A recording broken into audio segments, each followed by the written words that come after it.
Buenos días, hermanos, ¿cómo están?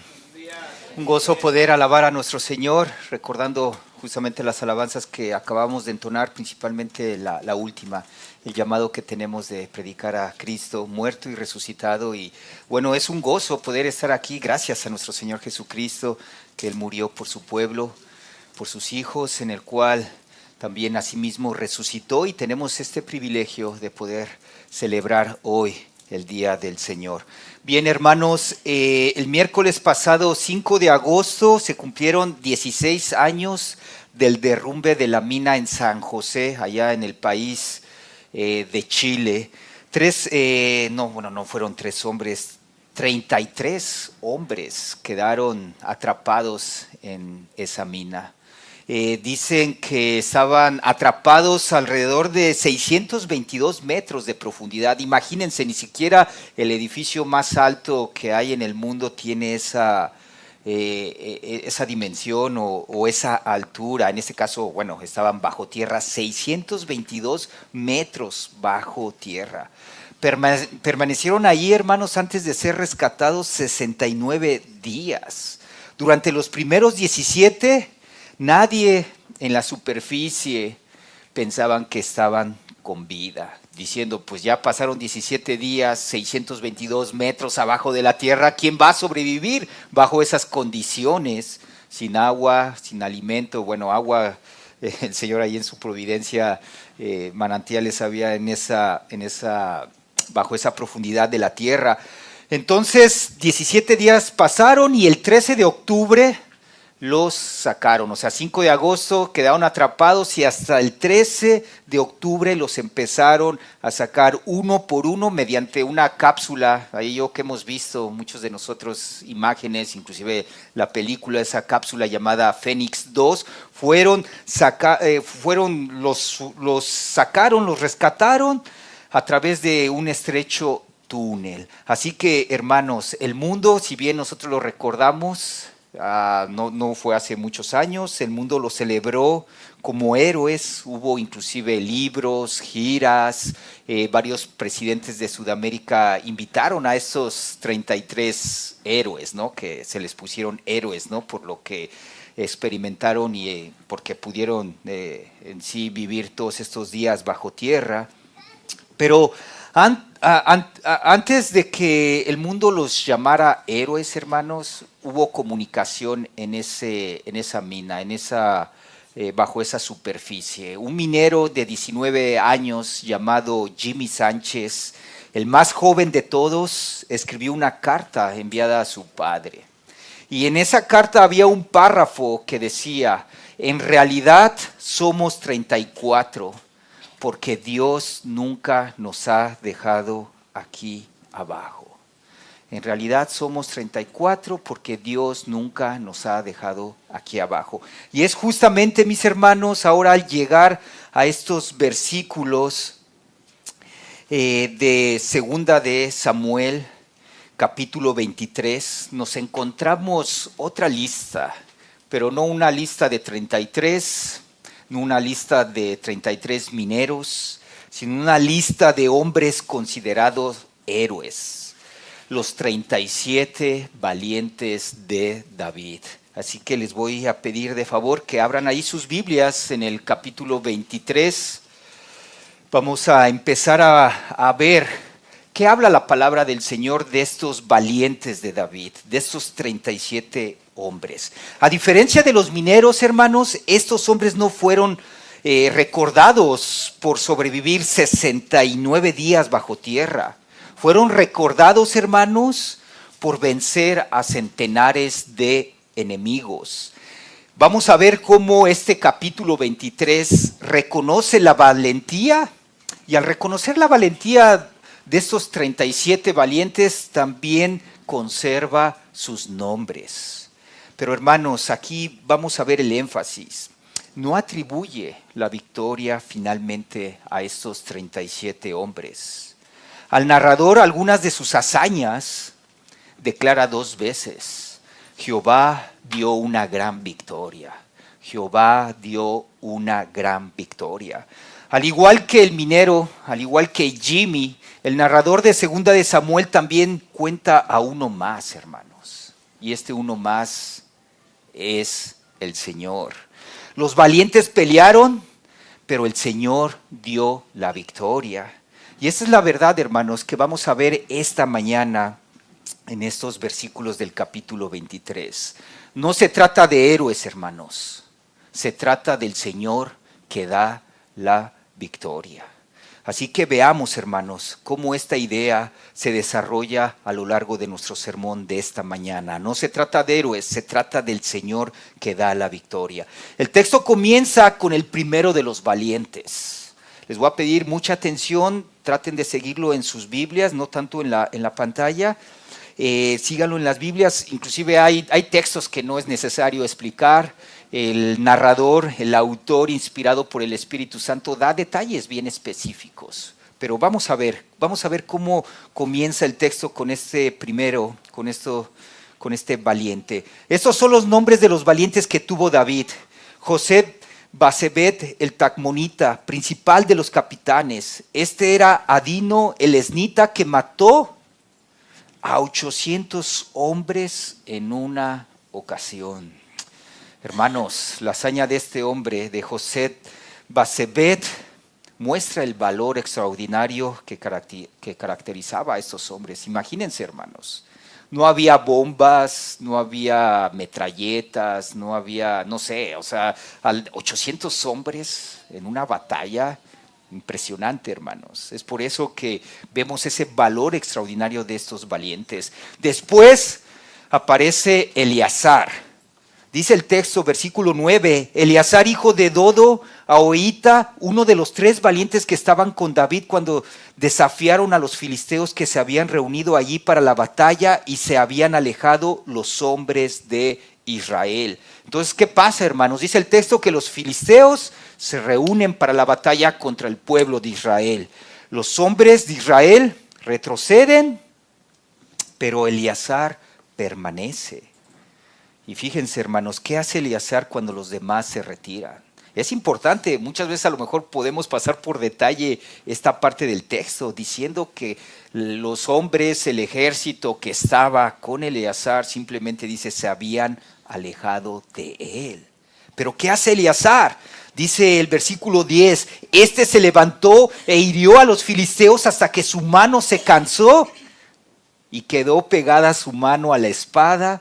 Aquel día Jehová dio una gran victoria y se volvió el pueblo en pos de él tan solo para recoger el botín. Interesante historia, ¿no? Eleazar pelea hasta quedarse sin fuerzas. Su mano se queda pegada a la espada.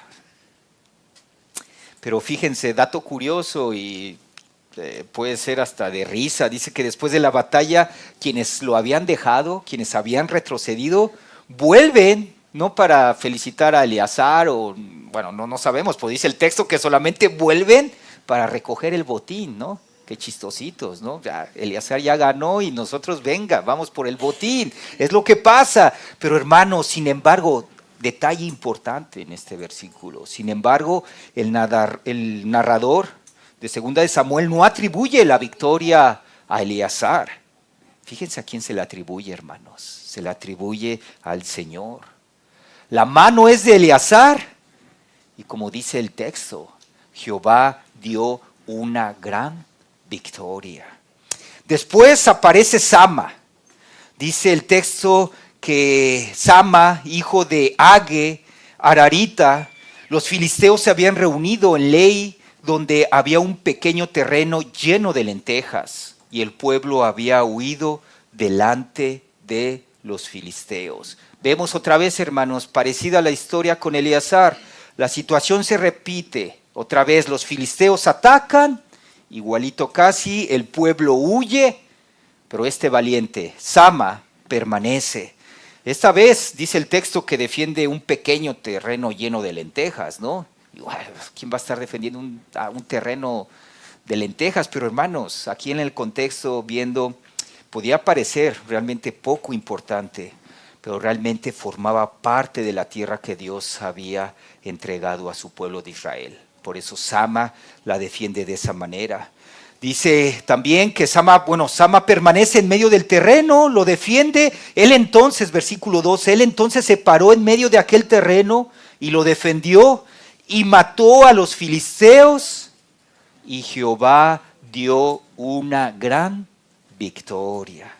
Vean, hermanos, cómo vemos en estos versículos algo bien importante. 2 batallas, pero también la misma conclusión. Los hombres pelearon, pero el Señor dio la victoria, hermanos. Esto es nuestra idea. Eso es lo que el autor, el narrador de Segunda de Samuel, quiere expresar a la audiencia original. Y es lo que hoy nos dice el Señor. Nosotros decimos, peleamos batallas, día con día.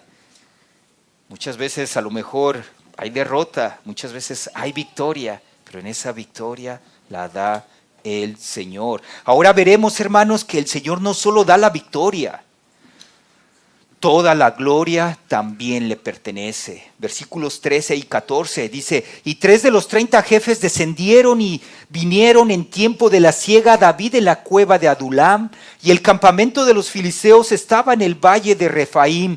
David entonces estaba en el lugar fuerte, y había en Belén una guarnición de los filisteos. Entonces vemos, hermanos, David está en la fortaleza. Belén, esa ciudad donde el rey David había nacido, donde había crecido. Años después, la ciudad donde nuestro Señor Jesucristo también nació. ¿Qué pasa? Está ocupada por el enemigo. Dice el texto que están los filisteos. Pero miren, hermanos, en medio de esa situación, David expresa un deseo. Y en ese deseo, hermanos, recordemos el contexto. David muchos años huyó de Saúl, no solamente también de los filisteos. Aquí en esta parte nos habla de los filisteos, pero recuerden que también mientras Saúl perseguía al rey David, también David tenía que estar peleando, no solamente huyendo de Saúl, sino también peleando con los filisteos. Y esto, como lo hemos visto en los capítulos anteriores, David no estaba en el palacio, David no estaba ahí tranquilo abajo de una palmera con cocos, no, hermano. Dicen los capítulos que mientras él huía de Saúl y también mientras perseguía a los filisteos, él se movía en los montes, en las cuevas. Y esto viene a poder saber en qué situación estaba David, y expresa un deseo en el siguiente versículo, versículo 15. Y David dijo con vehemencia, o sea, así como gritando, así con necesidad: ¿quién me diera a beber del agua del pozo de Belén que está junto a la puerta? Imagínense esa desesperación, ¿no? Esos gritos, ¿no? No sé, creo que cada uno de nosotros hemos experimentado mucha sed, ¿no? Hace unos días estaba caminando en unas montañas con mi esposa y nos quedamos sin agua. Habíamos pasado una cascada, pero llevábamos bastante agua, pero llegando a la cumbre nos quedamos sin agua, y simplemente al bajar nada más imaginaba un Gatorade helado.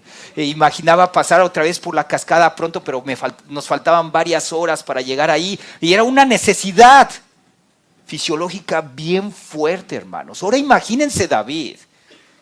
¿Quién sabe cuántos días llevaba ahí en el desierto, escondido en las montañas, en las cuevas, esperando y sabiendo que su enemigo estaba en ese mismo lugar que David había crecido, pero tenía esa necesidad fisiológica, expresando ese deseo: ¿quién me diera de beber del agua del pozo de Belén que está junto a la puerta?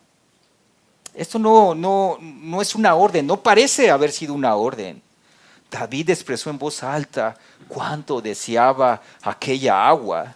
Y fíjense, hermanos, 3 valientes, no da sus nombres, 3 valientes anónimos lo escucharon.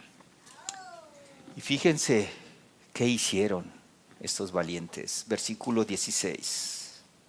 Entonces los 3 valientes irrumpieron por el campamento de los filisteos y sacaron agua del pozo de Belén que estaba junto a la puerta, y tomaron y la trajeron a David. Mas él no la quiso beber, sino que la derramó para Jehová. David, con tanta sed, con tanto calor, ese grito de vehemencia, como dice el texto, de desesperación, de decir que anhelo esa agua de Belén. Pero hermanos, en primera instancia, vemos la acción de estos hombres. Muestra cuánto amaban a David al arriesgar su vida. No era fácil, 3 hombres contra todo el ejército de los filisteos. No era un ejército cualquiera, hermanos. Sabemos que los filisteos en esa época eran los que dominaban. Traían frecuentemente asoleados al pueblo de Israel. Sin embargo, estos hombres muestran el amor de David. Imagínense como una película, ¿no? Así de, no sé, de mucho suspenso. Entran donde están los filisteos, entran a Belén, muestran el amor a David al traer agua, viendo cómo estuvieron dispuestos a arriesgar la vida para cumplir un deseo suyo. Atravesaron el campamento, sacaron el agua y regresaron con ella. Pero, ¿qué pasa? ¿Qué dice el texto? ¿Se agasajó David con el agua de tanta sed que tenía? David, dice el texto que David no la bebió. ¿Por qué? ¿Por qué no la bebió? Dice David, diciendo, lejos sea de mí, oh Jehová, que yo hago esto. ¿He de beber yo la sangre de los varones que fueron con peligro de su vida? ¿He de beberla yo, que esos hombres arriesgaron su vida? Y no quiso beberla. Los 3 valientes hicieron esto, dice David. Para David, mis hermanos, aquella agua representaba la vida de sus 3 hombres que arriesgaron su vida. Y miren, hermanos, creo que aquí el significado del por qué, un significado más claro del por qué David no tomó de esa agua. La ley enseñaba, hermanos, hablando del Pentateuco, la ley enseñaba que la vida estaba en la sangre y por eso debía tratarse como algo sagrado delante de Dios. Así lo dice Levítico 17:11, porque la vida de la carne en la sangre está.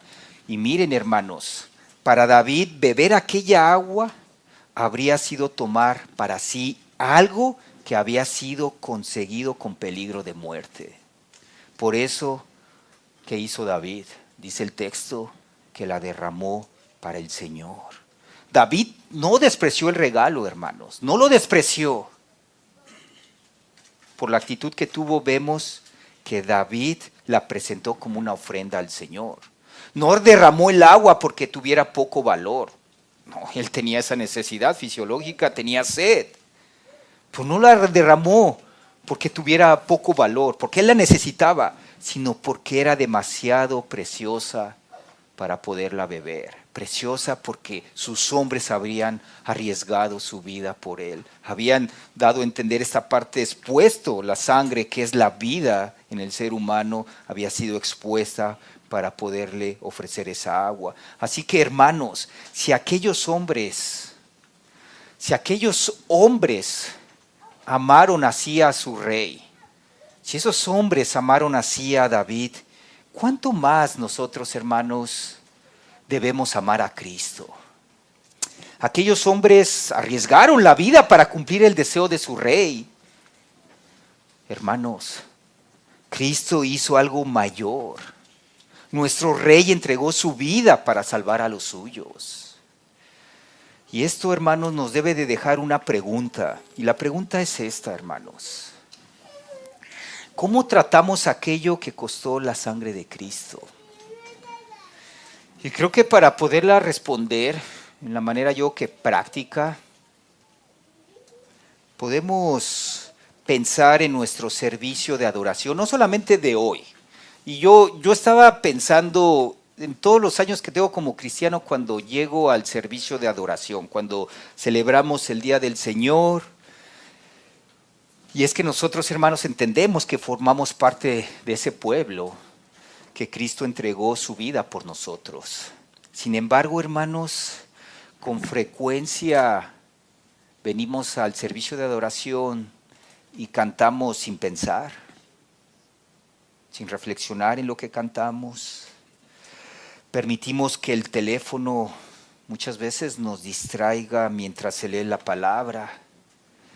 Y lo más triste que me ha pasado, hermanos, que podemos salir sin responder a lo que Dios nos ha dicho en su palabra. ¿Cómo tratamos aquello que costó la sangre de Cristo, hermanos?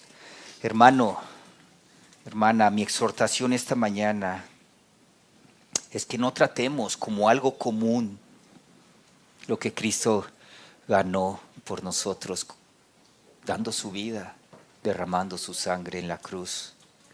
Hermanos, es un privilegio de reunirnos hoy como pueblo de Dios, reconociendo que nuestro Salvador dio su vida por nosotros. Así que, hermanos, debemos de recibir su gracia con gratitud y entregarle nuestra vida en una adoración plena, hermanos.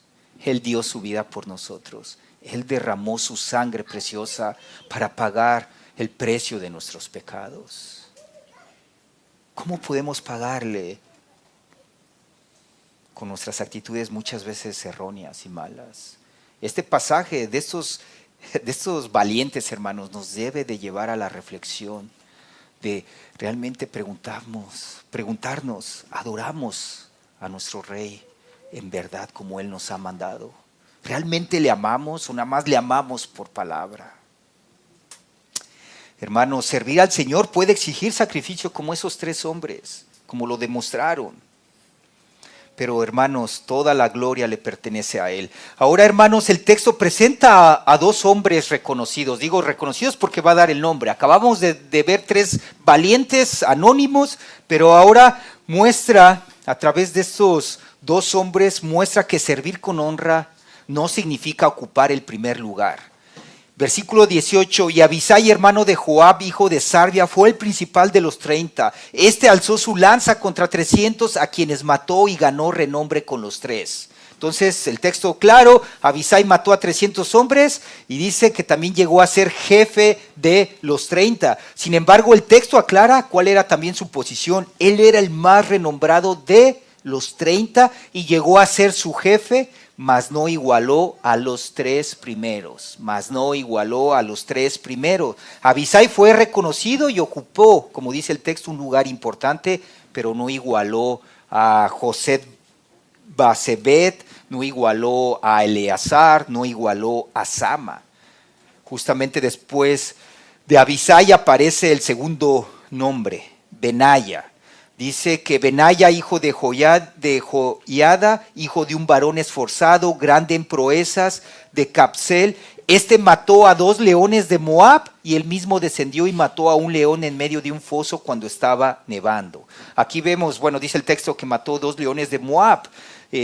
Muchos comentaristas precisan que en ese tiempo en la cultura oriental 2 leones o león, en este caso, se refiere a que eran guerreros temibles. Sin embargo, al final del versículo sí nos dice claramente, y ese no era un guerrero como tal, sí dice que Benaya descendió a un foso y mató a un león en medio de la nieve. También dice que Benaya mató él a un egipcio, hombre de gran estatura, y tenía el egipcio una lanza en su mano, pero descendió contra él con un palo y arrebató al egipcio la lanza de la mano y lo mató con su propia lanza. Entonces vemos, hermanos, que Benaya enfrentó con un palo a un egipcio. El egipcio estaba armado con una lanza. Imagínense, niños, aquí hay varios niños, imagínense tú con un palo y la otra persona con una lanza, pues te va a intimidar. Sin embargo, ¿qué dice? El texto dice que le quitó el arma y lo mató con ella, dice el versículo 22 y 23. Esto hizo Benaya, hijo de Joiada, y ganó renombre con los 3 valientes. Fue renombrado entre los 30, pero otra vez el texto repite, pero no igualó a los 3 primeros y lo puso David como jefe de su guardia personal. Abisai y Benaya, hermanos, realizaron grandes hazañas. Mataron a estos moabitas, y uno de ellos mató a un león ahí en medio de la nieve. Mató a uno que tenía una lanza, se la quitó y él aún así teniendo un palo.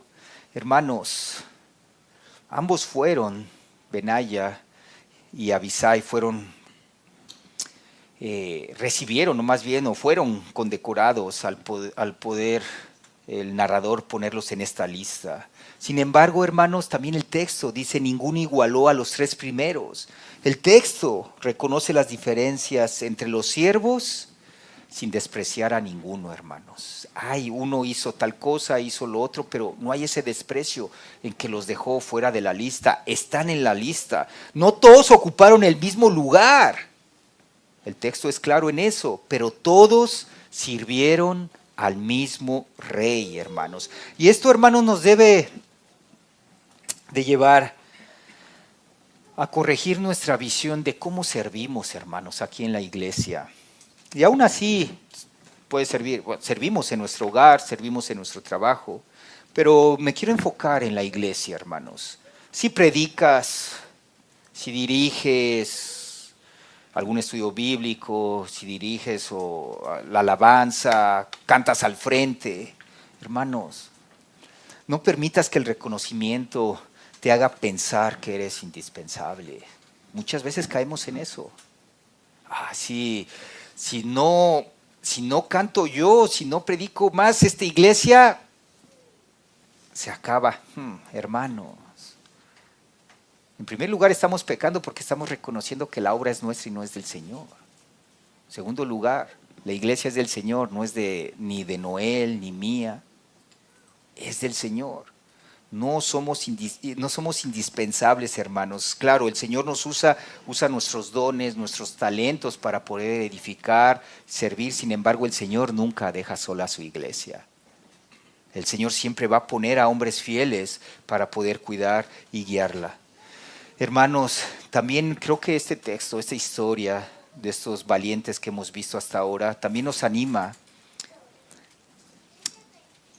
a exaltar en cierta manera, o más que nada, no exaltar, a reconocer a la persona que sirve sin ser visto. Hubo estos tres hombres que arriesgaron su vida. El narrador simplemente los pone como anónimos. Y a lo mejor uno puede decir, es que son menos porque no dice el nombre. No son menos, hermanos. A lo mejor no fueron visibles en el sentido de que no aparecen sus nombres. Pero, hermano, tal vez abres el templo, tal vez lo limpias, tal vez cuidas a los niños, u oras por personas que nunca sabrán que lo hiciste. La falta de reconocimiento no hace insignificante tu servicio, hermano. No envidies el lugar de tu hermano ni te enorgullezcas del tuyo, hermanos. Si el Señor es quien da la victoria, ninguno puede jactarse y ninguno necesita competir. Tu responsabilidad, hermano, mi responsabilidad no es ser el primero. Nuestra responsabilidad es ser fiel al Señor. Y fíjense, hermanos, el narrador deja de contar hazañas, ahora registra los nombres de los demás valientes. Versículo 24 dice, Asael, hermano de Joab, fue de los 30, el Hanán, hijo de Dodo de Belén. Hermanos, y así sucesivamente, ¿no? De la mayoría no se dice lo que hicieron. No voy a leer todo el texto, aparece a continuación allí en la pantalla y ustedes pueden leer todos los nombres. No se dicen los nombres, hermanos. Están ahí, inclusive hay unos que aparecen su lugar de origen.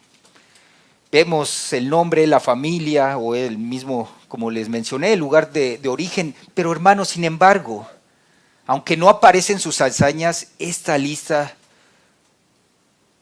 significa que habían servido con fidelidad al rey David, hermanos. Por eso el narrador los pone. Sus hazañas no fueron registradas, pero sus nombres sí se registraron. Pero, hermanos, miren cómo termina el capítulo 39. Espero que reconozcan a este valiente. Urías Eteo, 37 por todos. El Espíritu Santo no se equivoca. Qué sabio es. ¿Por qué pone hasta el último a Urías? Podrías decir, ¿quién es Urías? A ver, platícame. Si no has estado en las series pasadas, pues te voy a decir en unos segundos quién fue Urías. Bueno, aquí el texto dice que era extranjero, ¿no? Urías, extranjero, pero aparece en la lista porque sirvió con fidelidad a David. Si David hubiera escrito 2 de Samuel, capítulo 23, hubiera incluido al hombre que mató. Bueno, ya me adelanté, Urías fue asesinado por David, no de su propia mano, pero sí lo mandó al frente de la batalla para que muriera. Cuando Urías estaba en guerra, hermanos, juntamente con sus demás compañeros, en el campo de batalla, David lo llama y le dice, vente a descansar, ve con tu esposa, con Betsabé, con la mujer que David había pecado.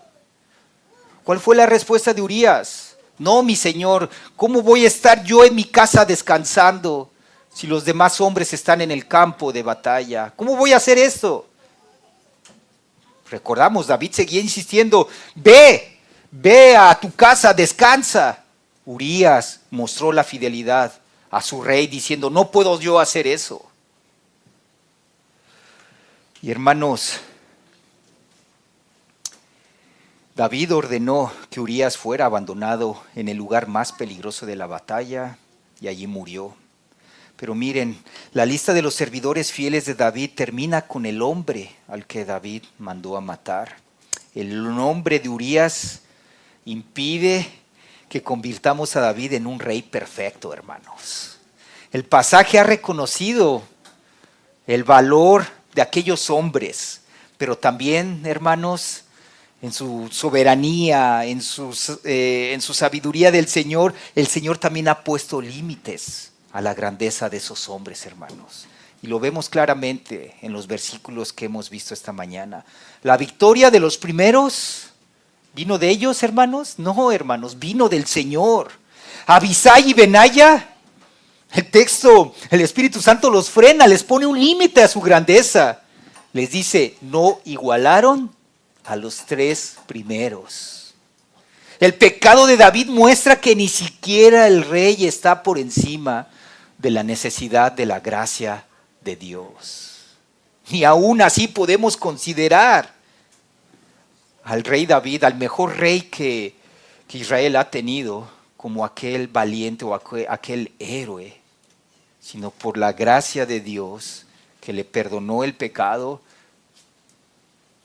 y lo usó para poder gobernar sobre su pueblo. Entonces, hermanos, el texto honra a los hombres. Sí, los honra, pone sus nombres, pero no permite que pongamos en ellos, en estos valientes, nuestra confianza. El nombre de Urías, volviendo a Urías, habla también a quienes cargan con el recuerdo de su propio pecado, hermanos. ¿Cuántas veces no cargamos con nuestro pecado? Pero, hermanos, Dios no borró a Urías de la historia de David. La gracia no cambió el pasado ni hizo pequeño el pecado de David, porque fue grande, hermanos, pero no lo hizo pequeño. David fue confrontado, confesó su maldad y recibió el perdón de Dios, sí, con todas las consecuencias con las que tuvo que vivir por haber hecho este pecado de adulterio con Betsabé, la esposa de Urías, y asimismo el asesinato del mismo Urías. Pero, hermanos, la gracia no consiste en fingir que el pecado nunca ocurrió. Al contrario, hermanos, la gracia del Señor enfrenta el pecado y lo perdona. Fíjense, Pablo habla de esa misma manera acerca de su pasado. Primera de Corintios 15, 9 y 10 dice Pablo, porque yo soy el más pequeño de los apóstoles, que no soy digno de ser llamado apóstol, porque perseguía la iglesia de Dios. Pero por la gracia de Dios soy lo que soy, y su gracia no ha sido en vano para conmigo. Antes he trabajado más que todos ellos, pero no yo, sino la gracia de Dios conmigo, hermanos, dice Pablo. Pablo no niega lo que hizo, de haber perseguido a los cristianos, de haber buscado su muerte, no lo niega. Tampoco presenta una excusa, hermanos. Él mismo, su mismo pasado lo humilla, diciendo, no soy digno de ser llamado apóstol. Pero, hermanos, El pasado de Pablo no tuvo la última palabra, y tal como lo dice él mismo por su boca, o inspirado por el Espíritu Santo, por la gracia de Dios, soy lo que soy, dice el apóstol Pablo. El recuerdo del pecado sí nos debe llevar a humillarnos, debe llevarnos al arrepentimiento, hermanos, pero cuando Dios perdona, cuando Dios, por medio de su Hijo Jesucristo, clavó tu pecado, esa deuda que tú tenías con el pecado, Él la clavó. Ya no tenemos que vivir bajo la condenación, hermanos. El mismo Pablo dice, ya no hay condenación para los que están en Cristo Jesús. Hermano, no hagas pequeño tu pecado, ve, confiésalo, apártate de él. Sí, acepta las consecuencias, pero tampoco hagas pequeña la gracia de Dios. Si realmente, hermano, has venido con arrepentimiento al Señor, descansa en su perdón, descansa en su gracia. Y vemos, hermanos, por último, el nombre de Urías nos muestra que necesitamos un rey mejor que David. David tomó la vida de un servidor fiel como Urías para ocultar su propio pecado contra Betsabé. Cristo, nuestro Señor Jesucristo, entregó la suya para cubrir el pecado de los suyos, hermanos. Cristo no derramó la sangre de sus siervos, como lo hizo David con Urías. Cristo venció derramando su propia sangre en la cruz. Murió y resucitó al tercer día. Así que, mis hermanos, por eso la victoria de Cristo en su resurrección alcanza a todos los que se refugian en Él. Así que vemos, hermanos, los hombres fallan, los reyes pecan, los recuerdos permanecen, pero la gracia de Dios es mayor. Cantamos mucho esa alabanza. Realmente cuando cantamos pensamos en que realmente la gracia de Dios es mayor en nuestras vidas. Vamos y confesamos nuestros pecados, nos arrepentimos y realmente tenemos en una mente clara que la gracia del Señor ha cubierto nuestros pecados. Hermanos, la gracia de Dios es mayor en nuestras vidas. Hermanos, la lista de valientes comienza con un hombre que mató, como dice el versículo 8, ¿no? Mató a 800 hombres. Y esa lista termina con un hombre que murió por orden de su propio rey. Y entre ambos nombres, el narrador repite 2 veces, Jehová dio la victoria, Jehová dio una gran victoria. Jimmy, aquel joven minero, lo entendió en medio de la oscuridad. En medio de la superficie contaban 33. Él contaba 34. ¿Por qué? Porque Dios estaba con ellos, hermanos. Hermanos, aprendamos a contar bien. Cuando permanecemos firmes, cuando servimos, cuando luchamos contra el pecado, no estamos solos, hermanos. Cada paso de fidelidad y cada verdadera victoria vienen del Señor. El salmista también lo expresa de una manera que me encanta, es uno de mis salmos favoritos, de los cuales nos llama a confiar en Él. Salmo 27 dice, algunos confían en carros y otros en caballos, pero nosotros en el nombre de nuestro Dios confiaremos. Por eso, hermanos, confiemos en el Señor, pero no confiemos en tu fuerza, no confíes en tu habilidad, ni te atribuyas los resultados. Cuando llegue la victoria sobre el pecado y sobre cualquier cosa, vemos cosas terrenales. Esos hombres lograron defender al rey. Fueron valientes, mataron a 800, mataron a leones. Fueron valientes. El Señor también en su providencia nos da éxito en esta vida, en muchas cosas. Podemos estar, estudiando por muchos años para poder tener un trabajo en el cual tú quisiste desde niño y lo puedes haber logrado. Quisiste, ser ciudadano de este país. Tuviste que pasar muchos años. El Señor te permitió hacerlo. O estás en el proceso y estás viendo que las cosas pueden, que avancen y digas, oh, bueno, voy en buen camino. En el hogar puede ser que tus hijos estén caminando con el Señor y digas, gloria a Dios, amén. En tu trabajo a lo mejor te va bien, te gusta tu trabajo. Pero ¿cuántas veces, hermanos, no nos ponemos a descansar en Él y reconocer que todo lo bueno, hermanos, las fuerzas, la habilidad, la inteligencia, vienen del Señor, hermanos? Y es por eso, hermanos, que nosotros debemos de no confiar en nuestras fuerzas, ni atribuirnos los resultados. Porque entendemos, hermanos, que cuando llegue la victoria, debemos reconocer quién la dio y de esa manera darle toda la gloria al que dio la victoria, hermanos. Así que no se trata de héroes, hermanos, se trata del Señor que da la victoria. Oremos. Padre amado, Padre celestial, gracias por tu amor y por tu fidelidad. Gracias porque nos sostienes, porque nos das la victoria en medio del pecado. Esa victoria que fue lograda no nosotros, sino por tu Hijo, nuestro Señor Jesucristo, que logró la victoria allí en la cruz y allí en esa tumba, resucitando al tercer día para que nosotros encontráramos esa victoria. Y aún así esa victoria, Señor, tú nos la das en esa vida nueva que nos has dado, pero también nos das una victoria aquí en la tierra, en muchos aspectos de nuestra vida, principalmente con el pecado. Cuando nosotros resistimos a la tentación, no en nuestras fuerzas, sino en la fuerza que tú nos das por medio del Espíritu Santo. Sí, en las cosas que nosotros también aquí en la tierra nos permites disfrutar. Ayúdanos a reconocer que toda victoria, toda buena dádiva viene de ti, Señor. No en nuestro logro, no en nuestra autosuficiencia, no en nuestra habilidad, sino de ti, Señor. Ayúdanos, Señor, a permanecer con esta idea. No se trata de nosotros, se trata de tu Hijo, nuestro Señor Jesucristo, que nos da la victoria. En el nombre de Cristo Jesús oramos. Amén.